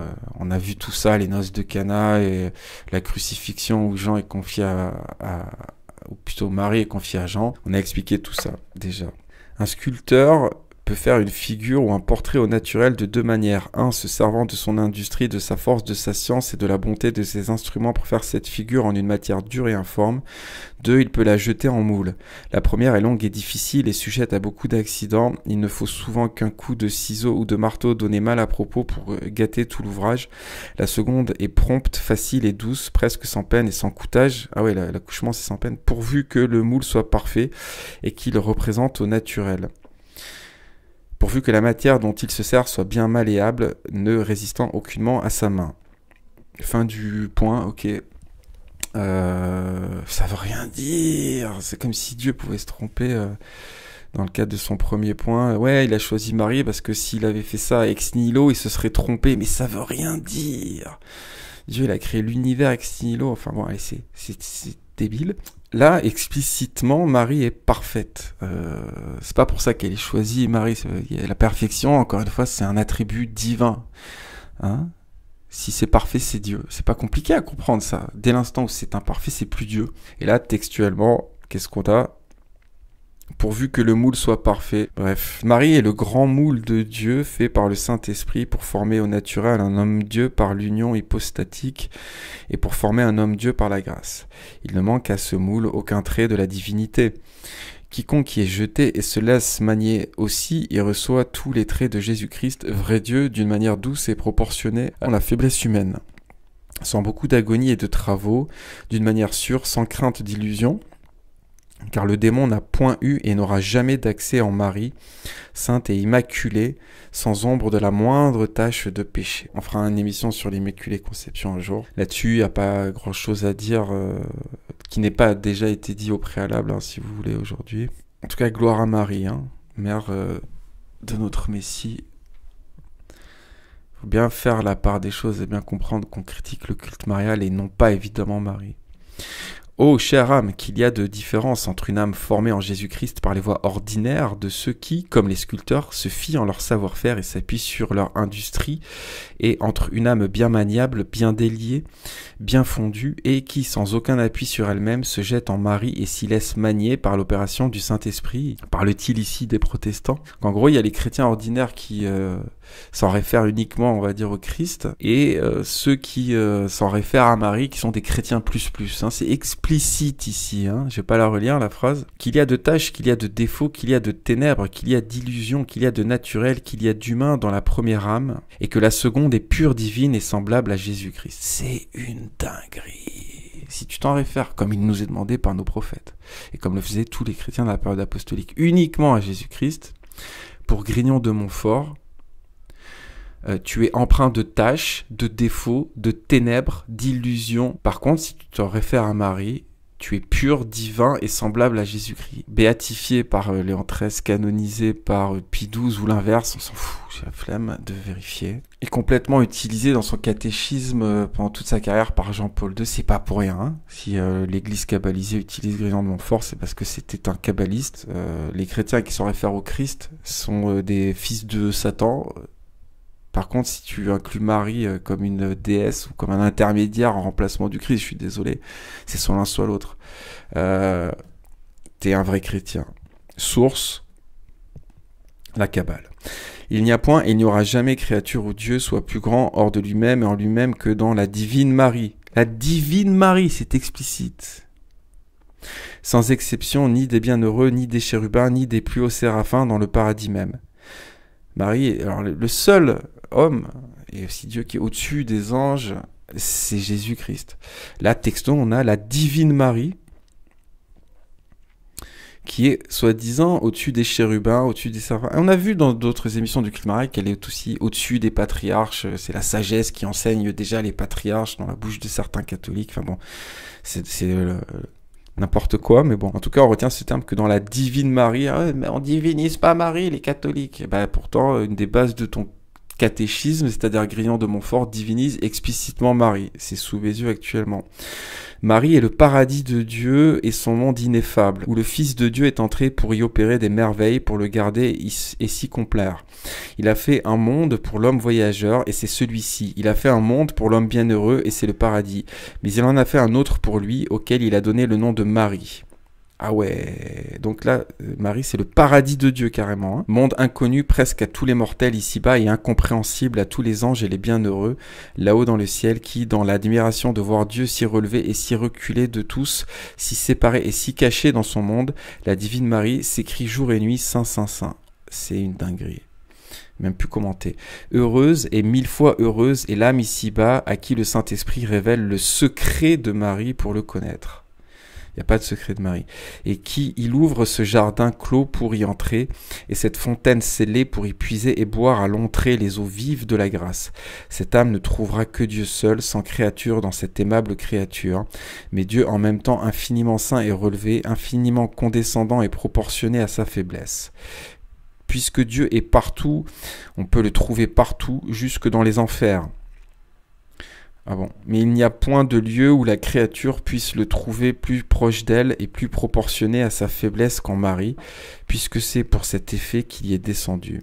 Partout ailleurs, il est le pain des forts et des anges, mais en Marie, il est le pain des enfants. Je vais arrêter de tout commenter, mais moi quand je lis Dieu est partout, y compris dans les enfers, moi je commence à me poser des questions hein, à ce stade. Qu'on ne s'imagine donc pas avec quelques faux illuminés que Marie étant créature, elle soit un empêchement à l'union au Créateur.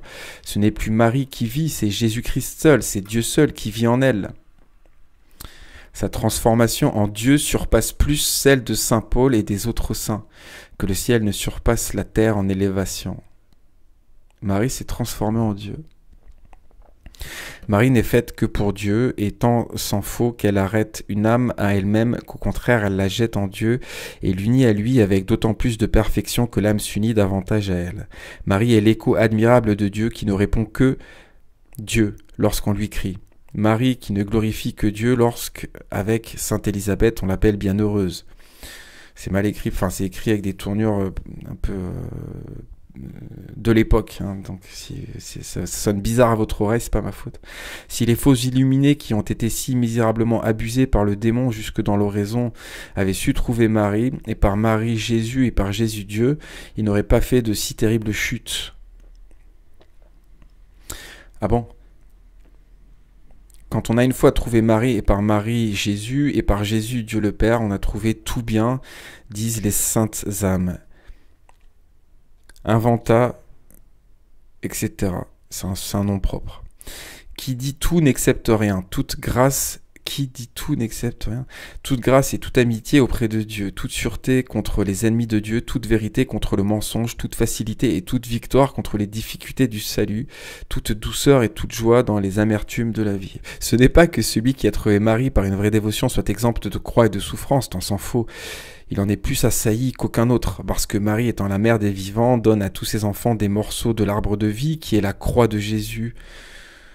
Non, l'arbre de vie, c'est l'arbre du paradis quand on a fini de souffrir sur terre, en fait.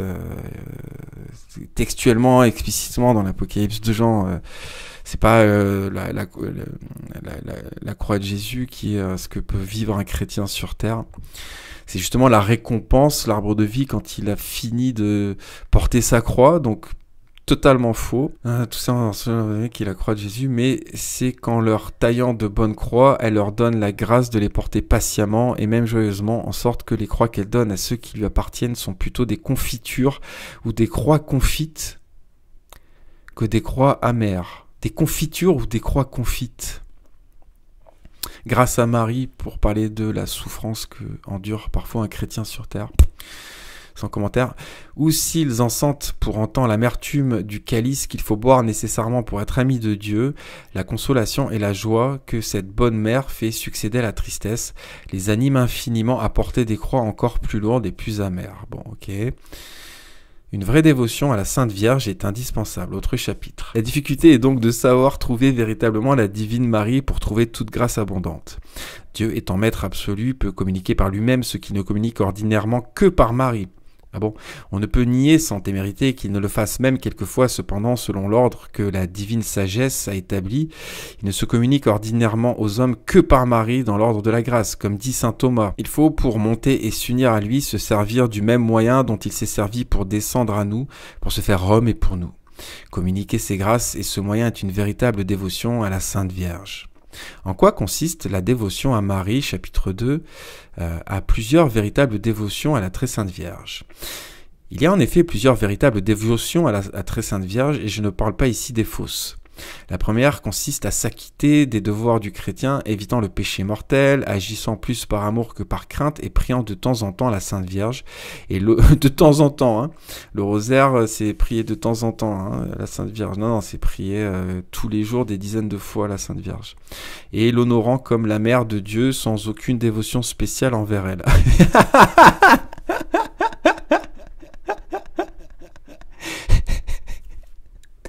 Ça en devient comique, après tout ce qu'on a lu, de lire ça. On croirait presque qu'il se fout de notre trombine, en fait. La seconde consiste à avoir pour la Sainte Vierge des sentiments plus parfaits d'estime, d'amour, de confiance et de vénération. Elle porte à se mettre des confréries du Saint-Rosaire, du scapulaire, à réciter le chapelet et le Saint-Rosaire, à honorer ses images et ses autels, à publier ses louanges, à s'enrôler dans ses congrégations. Et cette dévotion, excluant le péché, est bonne, sainte et louable. Mais elle n'est pas si parfaite et si capable de retirer les âmes des créatures et de les détacher d'elles-mêmes pour les unir à Jésus-Christ. Il y a toujours le petit bémol. Mais t'inquiète, on va pas trop loin. Ça, tout devient marial et Marie devient Dieu. Elle est divine explicitement. Mais t'inquiète frère, on va pas trop loin dans le culte marial. On se demande ce que ça veut dire pour eux du coup diviniser quelqu'un. Hein. La troisième dévotion à la Sainte Vierge, connue et pratiquée de très peu de personnes, est celle-ci que je vais découvrir. La parfaite pratique de dévotion à Marie. Âme prédestinée, elle consiste à se donner tout entier en qualité d'esclave à Marie et à Jésus par elle. Ensuite, à faire toute chose avec Marie, en Marie, par Marie et pour Marie. J'explique ces paroles. Vas-y, explique. Il faut choisir un jour remarquable pour se donner, se consacrer et sacrifier volontairement et par amour sans contrainte, tout entier, sans aucune réserve, son corps et son âme, ses biens extérieurs de fortune comme sa maison, sa famille et ses revenus, ses biens intérieurs de l'âme, savoir, ses mérites, ses grâces, ses vertus et satisfaction. Il faut remarquer ici qu'on fait sacrifice par cette dévotion à Jésus par Marie de tout ce qu'une âme a de plus cher et dont aucune religion n'exige le sacrifice, qui est le droit qu'on a de disposer de soi-même et de la valeur de ses prières, de ses aumônes, de ses mortifications et satisfactions, en sorte qu'on en laisse l'entière disposition à la Très Sainte Vierge pour appliquer selon sa volonté à la plus grande gloire de Dieu qu'elle seule connaît parfaitement. On laisse en sa disposition toute la valeur satisfactoire et impétratoire de ses bonnes œuvres. Ainsi, après l'oblation qu'on en a faite, quoique sans aucun vœu, on n'est plus maître de tout le bien qu'on a fait. Mais la Très Sainte Vierge peut l'appliquer tantôt à une âme du purgatoire pour la soulager ou délivrer, tantôt à un pauvre pécheur pour le convertir. On met bien par cette dévotion ses mérites entre les mains de la Sainte Vierge, mais c'est pour les garder et les augmenter, les embellir, parce que nous ne pouvons nous communiquer les uns aux autres les mérites de la grâce sanctifiante ni de la gloire. Mais on lui donne toutes ses prières et bonnes œuvres en tant impétratoire et satisfactoire pour les distribuer et appliquer à qui il lui plaira. Et si après s'être ainsi consacré à la Sainte Vierge, on désire soulager quelques âmes du purgatoire, 3 petits points. Sauver quelques pécheurs, soutenir quelques-uns de nos amis par nos prières, nos aumônes, nos mortifications, nos sacrifices. Ah, je me fouette pour toi. Il faudra le lui demander humblement et s'en tenir à ce qu'elle en déterminera, sans le connaître. Étant bien persuadé que la valeur de nos actions étant dispensée par la même main dont Dieu se sert pour nous dispenser ses grâces et ses dons, ils ne peuvent manquer d'être appliqués à sa plus grande gloire. J'ai dit que cette dévotion consiste à se donner à Marie en qualité d'esclave. Il faut remarquer qu'il y a 3 sortes d'esclavage. Le premier est l'esclavage de la nature. Les hommes bons et mauvais sont esclaves de Dieu en cette manière. Le second, c'est l'esclavage de contrainte. Les démons et les damnés sont les esclaves de Dieu en cette manière. Le troisième, c'est l'esclavage d'amour et de volonté, et c'est celui par lequel nous devons nous consacrer à Dieu par Marie de la manière la plus parfaite dont une créature se puisse servir pour se donner à son Créateur. Remarquez encore qu'il y a bien de la différence entre un serviteur et un esclave. Un serviteur veut des gages pour ses services, l'esclave n'en a point. Le serviteur est libre de quitter son maître quand il voudra et il ne le sert que pour un temps. L'esclave ne le peut quitter justement, il lui est livré pour toujours. Le serviteur ne donne pas à son maître droit de vie et de mort sur sa personne. L'esclave se donne tout entier, en sorte que son maître pourrait le faire mourir sans qu'il en fût inquiété par la justice. Mais il est aisé de voir que l'esclave de contrainte a la plus étroite des dépendances qui ne peut proprement convenir qu'à un homme envers son créateur. C'est pourquoi les chrétiens ne font point de tels esclaves. Il n'y a que les Turcs et les idolâtres qui en font de la sorte. Heureuse et mille fois heureuse est l'âme libérale qui se consacre à Jésus par Marie en qualité d'esclave d'amour, après avoir secoué par le baptême l'esclavage tyrannique du démon. Bon, écoutez, j'ai envie de dire s'il n'y a pas ce terme d'esclave dans le Nouveau Testament, qu'on préfère utiliser un terme familial avec Dieu le Père, c'est pas pour rien. Hein. Après, il y a une soumission qui est demandé à Dieu comme on se soumet à son Père. Il y a une peur, on demande d'avoir peur de Dieu, comme on demande d'avoir peur face à son Père. Un enfant est censé avoir au moins un peu, pas que peur de son Père pour pouvoir le respecter. C'est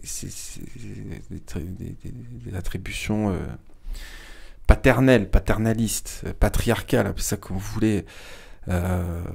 Maintenant, ce terme de devenir esclave de Marie, vous comprenez qu'il y a un souci. Excellence de cette pratique. Il me faudrait beaucoup de lumière pour décrire parfaitement l'excellence de cette pratique, et je dirais seulement en passant que se donner ainsi à Jésus par les mains de Marie, c'est imiter Dieu le Père qui ne nous a donné son Fils que par Marie, et qui ne nous communique ses grâces que par Marie. Source Badoa. C'est imiter Dieu le Fils qui n'est venu à nous que par Marie et qui, nous ayant donné l'exemple pour faire comme il a fait, nous a sollicité à aller à lui par le même moyen par lequel il est venu à nous, qui est Marie. À un moment donné, il y a ça dans le texte. C'est imiter le Saint-Esprit qui ne nous communique ses grâces et c'est donc que par Marie. Source Champomy. N'est-il pas juste que la grâce retourne à son auteur, dit saint Bernard, par le même canal par lequel elle nous est venue? Ben non, il n'y a aucune logique là-dedans. Et sinon, ça serait demandé explicitement dans le Nouveau Testament, si c'était logique. Et tout ça se répète. Aller à Jésus-Christ par Marie, c'est véritablement adorer Jésus-Christ parce que c'est marqué que nous ne sommes pas dignes d'approcher de sa sainteté infinie directement par nous-mêmes à cause de nos péchés et que nous avons besoin de Marie, sa sainte mère, pour être notre avocate et notre médiatrice auprès de lui, qui est notre médiateur, qui est censé être le seul médiateur. Donc là, vous voyez bien avec ce genre de phrase que le culte marial, kabbalisé des serpents, c'est une manière de détourner du Christ, de faire en sorte que les chrétiens n'utilisent plus le nom du Christ, alors que c'est le seul nom qu'on doit utiliser, le seul nom propre qu'on doit utiliser, c'est explicite dans le texte. On n'est pas chrétien si on ne se cantonne pas au nom du Christ dans sa prière. Et on voit vraiment là, avec ce côté, on n'est pas digne d'utiliser le nom de Jésus-Christ, il faut utiliser un médiateur. On voit à quel point ça contredit 1 Timothée 2,5, Acte 4, 11, 12 et tout ça, mais on coupe les chrétiens de Jésus par Marie. Si vous comprenez pas ça, alors que c'est sous vos yeux ou dans vos oreilles, c'est très grave. Parce que c'est évident en fait. Vous n'êtes pas digne d'invoquer le seul nom que vous êtes censé pouvoir invoquer. Ne dit jamais que ça. Hein. C'est en même temps s'approcher de lui comme de notre médiateur et notre frère et nous humilier devant lui comme devant notre Dieu et notre juge. En un mot, c'est pratiquer l'humilité qui ravit toujours le cœur de Dieu. C'est ça. Alors oui, l'humilité ravit toujours le cœur de Dieu, mais pas le culte marial kabbalisé.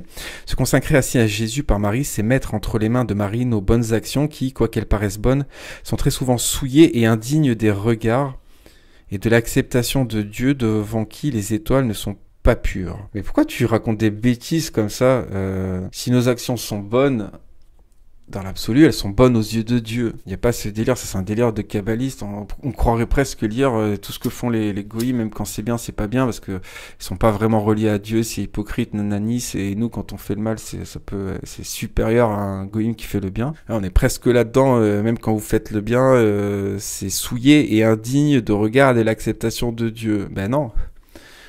Hein, on ne demande que ça en fait. Donc, commence pas à dire Ah, prions cette bonne mère et maîtresse que, ayant reçu notre pauvre présent, elle le purifie, elle le sanctifie, elle l'élève et l'embellisse de telle sorte qu'elle le rende digne de Dieu.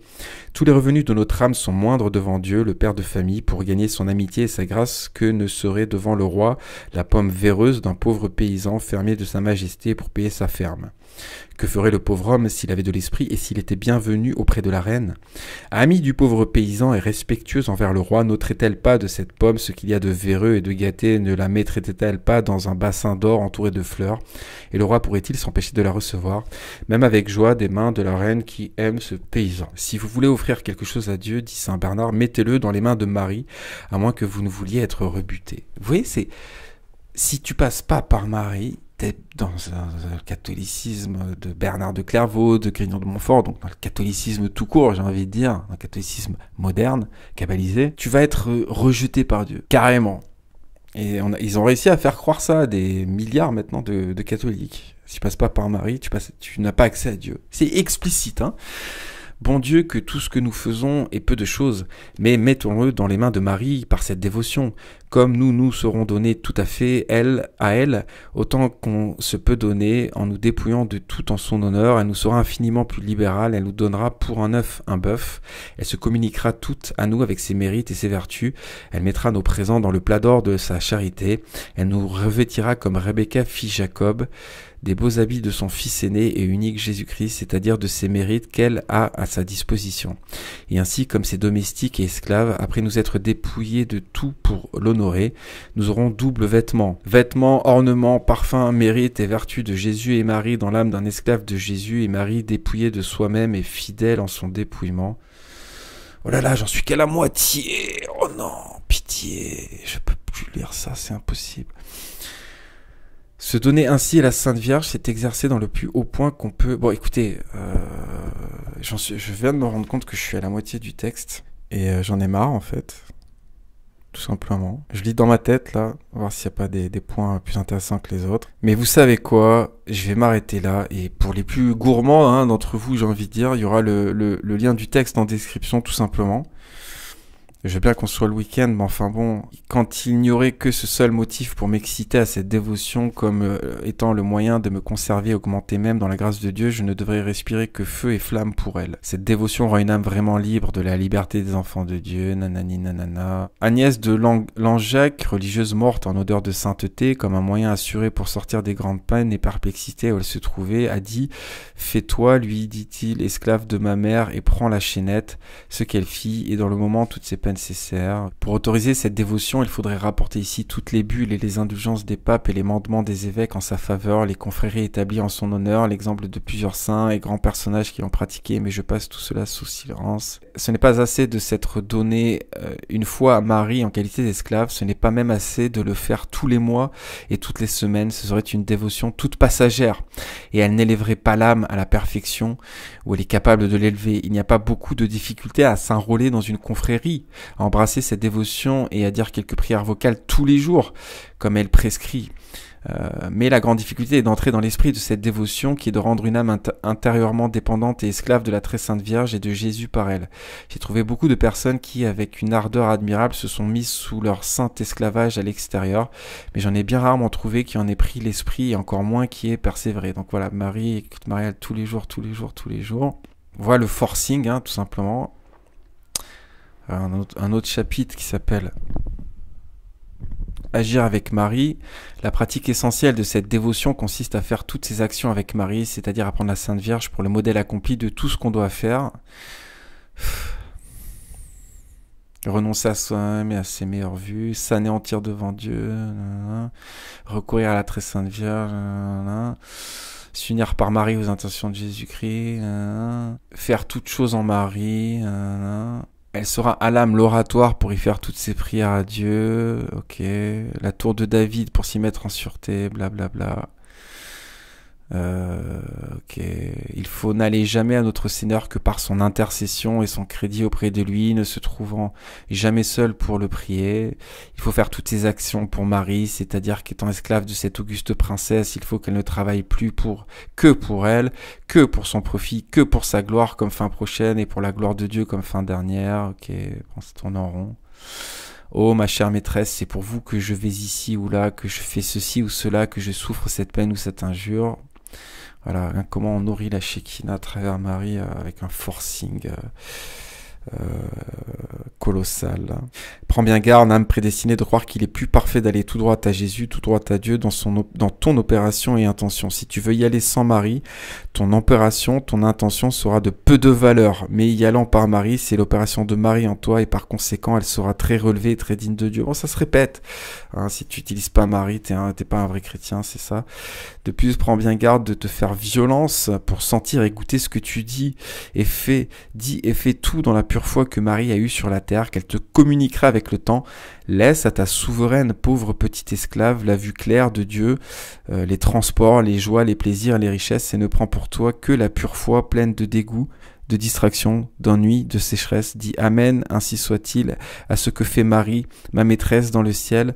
C'est ce que fait de meilleur pour le présent. Bon, voilà, il demande de rajouter Marie dans tout le liturgique, dans toutes les prières. Prends bien garde encore de te tourmenter si tu ne jouis pas sitôt de la douce présence de la Sainte Vierge en ton intérieur. Cette grâce n'est pas faite à tous.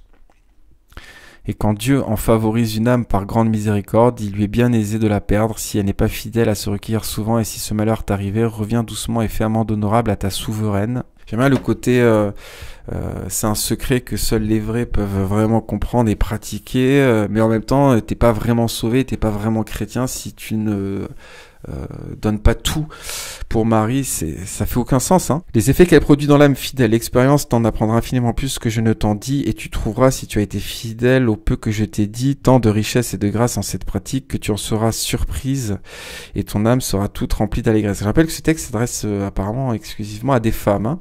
Travaillons donc, chère âme, et faisons en sorte que par cette dévotion fidèlement pratiquée, l'âme de Marie soit en nous pour glorifier le Seigneur, que l'esprit de Marie soit en nous pour se réjouir en Dieu, son sauveur, blablabla. Ce sont les paroles de saint Ambroise. Cette dévotion produit une infinité d'effets dans l'âme, et le principal don que les âmes possèdent, c'est d'établir ici-bas la vie de Marie dans une âme. Or, quand, par une grâce ineffable mais véritable, la divine Marie est reine dans une âme, quelle merveille n'y fait-elle point? Comme elle est l'ouvrière des grandes merveilles, particulièrement à l'intérieur, elle y travaille en secret à l'insu même de l'âme qui, par sa connaissance, détruirait la beauté de ses ouvrages. Comme elle est partout vierge féconde, elle porte dans tout l'intérieur où elle est la pureté de cœur et de corps. Enfin, Marie devient toute chose à cette âme auprès de Jésus-Christ. Elle éclaire son esprit par sa pure foi. Ça se répète, ça se répète, ça se répète. Les pratiques extérieures, outre la pratique intérieure de cette dévotion dont nous venons de parler, et pas qu'un peu, il y en a d'extérieures qu'il ne faut pas omettre ni négliger. La consécration et son renouvellement. La première, c'est de donner à Jésus-Christ en quelques jours remarquables par les mains de Marie, de laquelle on se fait esclave, et de communier à cet effet ce jour-là, et le passer en prière, laquelle consécration on renouvellera au moins tous les ans au même jour. Okay. L'offrande d'un tribut à la Sainte Vierge. La seconde pratique, c'est de donner tous les ans au même jour un petit tribut à la Sainte Vierge pour lui marquer sa servitude et sa dépendance. Ça a toujours été l'hommage des esclaves envers leur maître. Or, ce tribut est ou quelques mortifications, ou quelques aumônes, ou quelques pèlerinages, ou quelques prières. Le bienheureux marin, au rapport de son frère, Saint Pierre d'Amiens, prenait la discipline publiquement tous les ans, au même jour, devant un autel de la Sainte Vierge. On ne demande ni conseille cette ferveur, mais si l'on ne donne pas beaucoup à Marie, l'on doit au moins offrir ce qu'on lui présente avec un cœur humble et bien reconnaissant. La célébration spéciale de la fête de l'Annonciation. La troisième est de célébrer tous les ans avec une dévotion particulière la fête de l'Annonciation, qui est la fête principale de cette dévotion qui a été établie pour honorer et imiter la dépendance où le Verbe éternel se mit en ce jour pour notre amour. Bon voilà, ce qui va rejoindre les projets effectués, accomplis par Vatican au 19e et 20e siècle. La récitation de la petite couronne et du Magnificat. La quatrième pratique extérieure est de dire tous les jours, sans obligation à aucun péché, si l'on y manque, la petite couronne de la très sainte Vierge, composée de 3 Pater et de 12 Ave Maria, et de réciter souvent le Magnificat, qui est l'unique cantique que nous ayons de Marie, pour remercier Dieu de ses bienfaits et pour attirer de nouveau. Et surtout, il ne faut pas manquer de le réciter après la Sainte Communion pour action de grâce, comme le savant Gerson tient que la Sainte Vierge même faisait après la communion. Ok, dans la série, on refait la Bible, on prend des passages. Ok, ça a coupé, mais bon, voilà. La Magnificat qui rejoint le problème du Je vous salue Marie, engendré par le protévangile de Jacques, qui reprend 2 phrases de Luc. On a déjà parlé de tout ça dans l'épisode sur le protévangile de Jacques, c'est pas la peine d'y revenir. Toujours pareil, on ne peut prier que son Dieu. Et on peut pas prendre des phrases comme ça de la Bible pour en faire des prières au petit bonheur la chance. Alors c'est pas le cas là, hein, évidemment, c'est pas au petit bonheur la chance, c'est une hérésie sincère à la base, on l'a déjà vu, mais enfin bon voilà, ça on a déjà fait le point. J'ai continué de parler comme un gogol pendant une demi-heure en lisant l'intégralité. Et écoutez, je vais pas le refaire. On retrouve des poncifs. Ils répètent encore avec plein de mots différents pendant tout ce qu'on a déjà lu et commenté. Il en remet une couche avec les mortifications. Il demande qu'on consacre tous les jours à un moment donné 15 ou 10 Je vous salue Marie pour 3 Notre Père. Donc voilà, on commence à créer ce grand remplacement du Notre Père aussi, hein, quelque part, qui s'est fait sur des siècles et des siècles, avec notamment l'Angélus. On en a parlé aussi à un moment donné dans l'histoire du catholicisme des 1000 dernières années, sur des siècles et des siècles. On transforme les 3 Notre Père demandés par Jésus-Christ explicitement dans les évangiles 3 fois par jour en 3 Je vous salue Marie, qui vont être demandés à tous les catholiques au rythme des sons de cloche 3 fois par jour. Donc c'est le fameux Angélus. Vous pouvez aller chercher sur Wikipédia ce que c'est, comment ça se met en place sur les 1000 dernières années, en plusieurs siècles. Et c'est toujours d'actualité. Que dire de plus sur tout ça? Bon, il va demander beaucoup de choses pour Marie, il va demander tout pour Marie, ça, c'est pas la peine de se répéter ad vitam aeternam là-dessus. Il a diviné explicitement, bon. Alors, cette épître, elle est très intéressante parce qu'elle nous permet de déjà voir le caractère mystique, initiatique. Hey, coucou, j'ai un secret pour toi, c'est que pour les vrais chrétiens. Caractère contradictoire, puisqu'en même temps, il nous dit c'est que pour les vrais chrétiens, mais si tu le fais pas, t'es pas un vrai chrétien. Donc, quelque part, ça veut dire quoi, ça? C'est-à-dire que tous ceux qui sont pas dans le secret sont condamnés à rester des fils de Satan, comme tu le dis, en utilisant que le nom du Christ. Ça fait aucun sens, hein, il y a pas vraiment de logique. Et on justifie tout dans le religieux, hein, par la mystique, par t'inquiète frère, c'est le Saint-Esprit qui me l'a dit, t'inquiète frère, c'est sûr, fais-moi confiance, c'est vraiment le secret ultime des secrets. Donc ça nous permet de voir qu'à l'époque, le culte marial, puisque tout ce qu'il nous demande, à part 2-3 termes qui peut-être font sourciller même les catholiques, comme Divine Marie, ou si tu t'en réfères qu'à Jésus-Christ, t'es un fils de Satan explicitement dans son texte, peut-être ça va vous faire dire bon bah ouais, je suis d'accord, je suis catholique, moi j'ai rien contre le culte marial, mais là ça va un peu trop loin pour moi. Cependant, c'est déjà le visage qu'a le catholicisme actuellement. Que vous n'arrivez pas à le conscientiser, malheureusement, c'est grave et dommage. Et on voit qu'à l'époque, donc, ça n'était pas encore à ce stade qu'on a sous les yeux aujourd'hui, puisque c'est considéré cet état de dévotion là complètement total, hein, on peut le dire, à l'époque. Voilà, c'est considéré comme un secret. On voit vraiment, ça nous permet de voir aussi cette chronologie d'installation du grand remplacement du Christ par la Vierge. On peut voir qu'il n'avait pas la même tronche au XVIIe siècle avec Grignon de Montfort, qui était un peu plus pondéré, même si elle était déjà très important. Encore une fois, ça existe dès la fin du second siècle, mais c'est kabbalisé à partir du 11e, notamment à partir des Vierges Noires.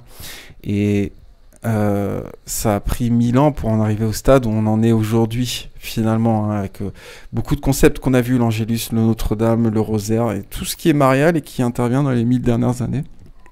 Le symbole du Sacré-Cœur est très intéressant dans sa chronologie, puisqu'à la base, hérité de la mystique rhénane chrétienne, avec 2 femmes mystiques au XIIe et XIIIe, qui se sont fait cabaliser, comme toutes les mystiques rhénanes de leur période, sans le conscientiser bien sûr.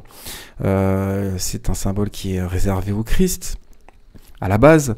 Puis il va y avoir ces histoires de cœur immaculé de Marie, et puis on en est à une époque où ces 2 cœurs ont fusionné.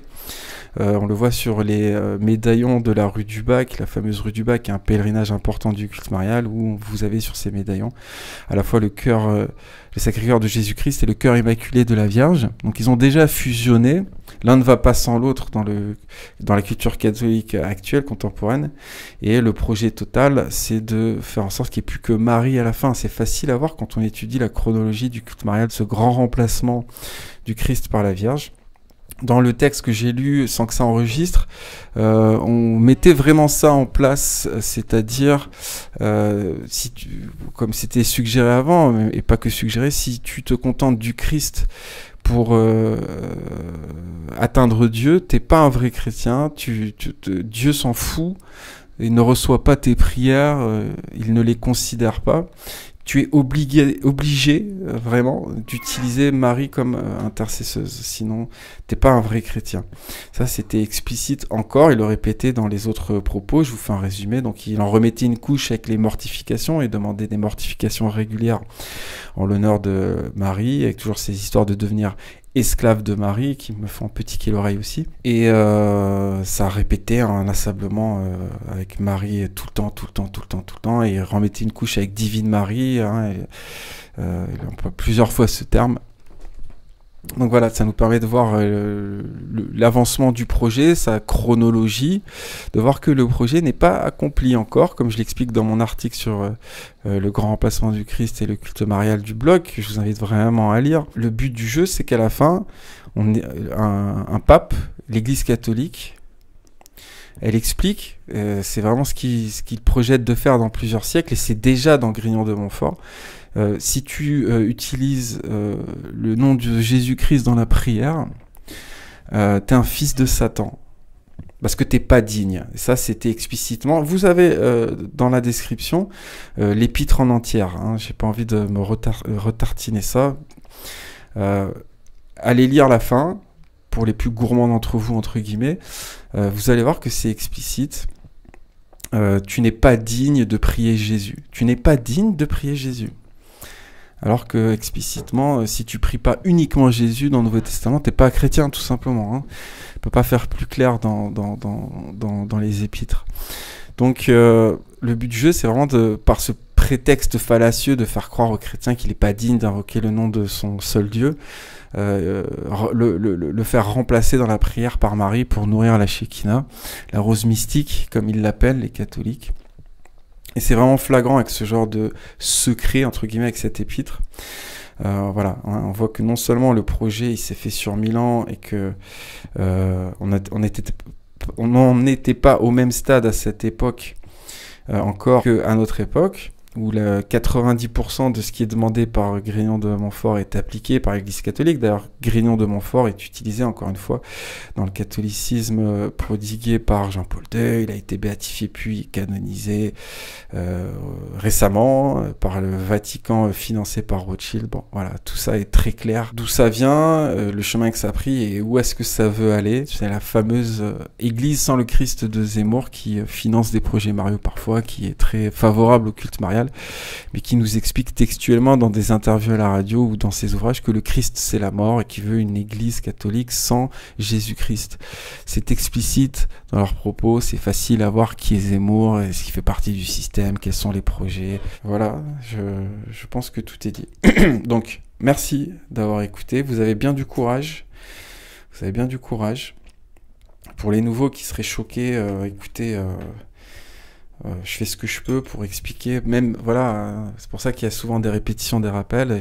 J'essaye de faire en sorte d'avoir des arguments convaincants, même pour quelqu'un qui débarque, pour pas fermer les portes. Mais je suis qu'un humain, je sais très bien que ce sujet il est ultra complexe et que c'est tellement important dans la culture catholique et orthodoxe hein, aussi d'ailleurs, même si beaucoup moins grave le point de vue de Marie chez les orthodoxes.